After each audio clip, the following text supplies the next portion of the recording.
السلام علیکم ورحمۃ اللہ وبرکاتہ۔ سامعین ذی وقار، میں غلام مصطفیٰ ہوں اور آپ دیکھ رہے ہیں میرے چینل پیام اسلام،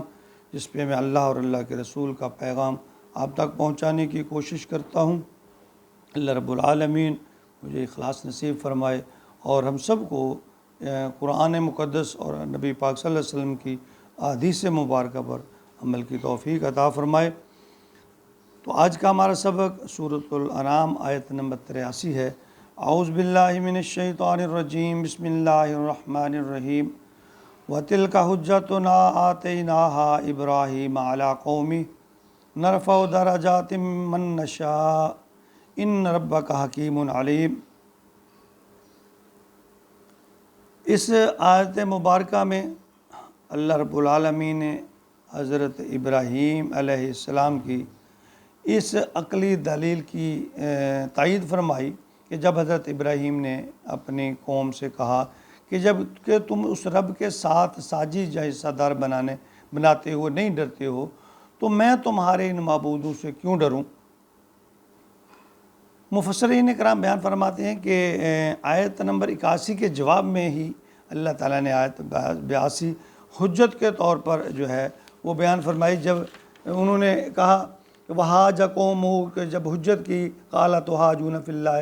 قدادان، کہ جب انہوں نے ابراہیم سے حجت بازی کرنی شروع کر دی، تو اس کے جواب میں بھی اللہ تعالیٰ نے فرمایا الذین آمنوا ولم یلبسوا،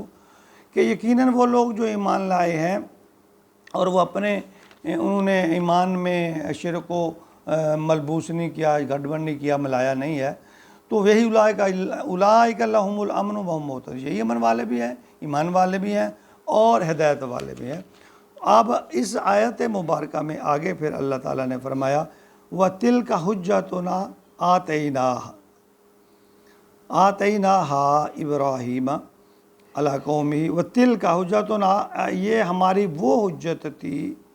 آتینا جو ہم نے دی تھی ابراہیم کو، عَلَىٰ قَوْمِهِ اس کے قوم کے بارے میں، اس قوم کے خلاف۔ اللہ تعالیٰ فرماتے ہیں یہی دلیل، یہی حجت ہم نے ابراہیم علیہ السلام کو یا ان کے ذہن میں یعنی یہ ڈالی تھی، نرفع درجات من نشاء، ہم بلند کرتے ہیں، نرفع بلند کرتے ہیں، عرفہ بلند، درجات درجے من نشاء جس کے چاہتے ہیں۔ ان ربک حکیم علیم، بے شک تمہارا رب حکمت والا بھی ہے اور سب علم والا بھی ہے۔ یعنی حضرت ابراہیم کی قوم بلکہ صاحب کا بہت سی اقوام اللہ کو خالق مالک کو مانتی تھیں، اللہ کو بڑا معبود کہتی تھی، یعنی یہ بڑا معبود ہے، مگر اس کے ساتھ ساتھ وہ بتوں یعنی جھوٹے جو چھوٹے چھوٹے خدا ہیں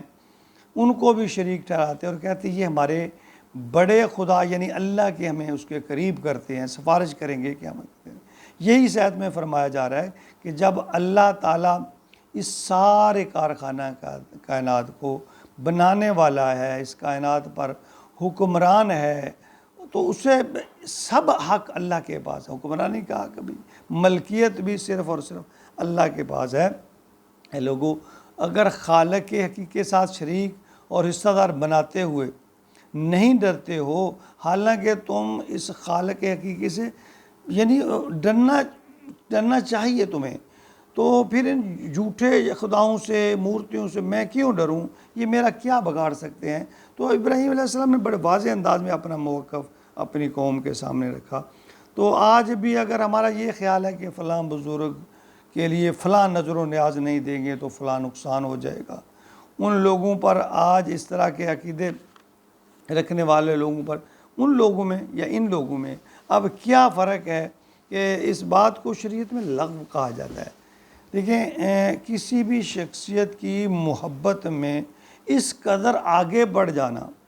کہ اللہ کے مقام جو اللہ نے ان کو مقام دیا ہے یعنی اس کو ایسے بڑھا دینا کہ خدا کی خدائی میں اس کو حصہ دار سمجھنا یا با اختیار سمجھنا، یہ شرک ہے، یہ ظلم ہے۔ دیکھیں، وہ صحابی ہو، وہ اہل بیت ہو، وہ اہل اللہ ہوں، یعنی وہ پیر ہوں، مرشد ہوں، جو بھی ہوں، ہمیں ان کا ادب احترام کرنا ہے، ان سے محبت کرنا ہے۔ یعنی لیکن ہم اس حد کو کراس نہیں کر سکتے جو اللہ قرآن اور حدیث نے ہمارے اوپر عائد کی ہے۔ ہم دینی لحاظ سے، اخلاقی لحاظ سے ان سے رہنمائی حاصل کریں گے، ان سے دعائیں بھی کروائیں گے، ان کا احترام بھی کریں گے، محبت بھی کریں گے، لیکن جو حد جہاں اللہ نے ہمیں منع کر دیا ہے، قرآن پاک کی متعدد آیات ہیں، حدیث مبارکہ کی کتب میں جا بجا اللہ تعالیٰ نے فرمایا، یعنی وہ اللہ کو بڑا خدا مانتے کہ جب کوئی مشکل آتی تو اللہ کو خالص، پھر اللہ کو خالص کر کر کے پکارتے، اور جب ان سے پوچھا جاتا کہ زمین و آسمان یہ ساری کائنات کس نے بنائی ہے، اس کا مالک کون، گواہی دیتے یہ رب العالمین نے بنائی ہے۔ مگر ان سے سوال کیا جاتا کہ جب تم اللہ کو ہر چیز کا خالق بھی مانتے ہو، مالک بھی مانتے ہو، بنانے والا، چلانے، سب مشکل کشا، بیماری، سختی، پریشان، سب اللہ اس کو پکارتے ہو، تو پھر یہ بت، یہ مورتیاں، یہ صنم کا دے، تو جواب دیتے یہ ہمیں اللہ کے قریب کرتے ہیں۔ تو ہمیں اپنے گریبان میں سوچ رہا ہے کہ اللہ تعالیٰ نے اس آیت میں حضرت ابراہیم کی ستائش اور تعریف اس لیے فرمائی کہ انہوں نے قوم کو ان بتوں، ان مورتیوں اور چھوٹے خداؤں کو اللہ کے اختیارات میں حصے دار بنانے سے منع کیا تھا۔ اور دیکھیں آج بھی یہ قانونی ہے کہ ارادو من اللہ ما لا ینفعنا ولا یضرنا، کیا تم ان کو پکارتے ہو جو نہ اللہ کے سوا نہ کوئی نفع دے سکتے ہیں نہ نقصان دے سکتے ہیں، اتتخذوا اصناما آلیہ، تم ان کو اپنے اصنام، اپنے بت، اپنے خدا سمجھتے ہو، انی اراک و قومک فی ضلال مبین، میں تجھے اور اے میری قوم میں تجھے اور سب کو یعنی گمراہ سمجھتا ہوں۔ تو بار بار قرآن میں ہے افلا تتفکرون افلا تبصرون افلا تدبرون، تو تم کیوں نہیں سوچتے ہو؟ دیکھیں ہماری ذمہ داری ہے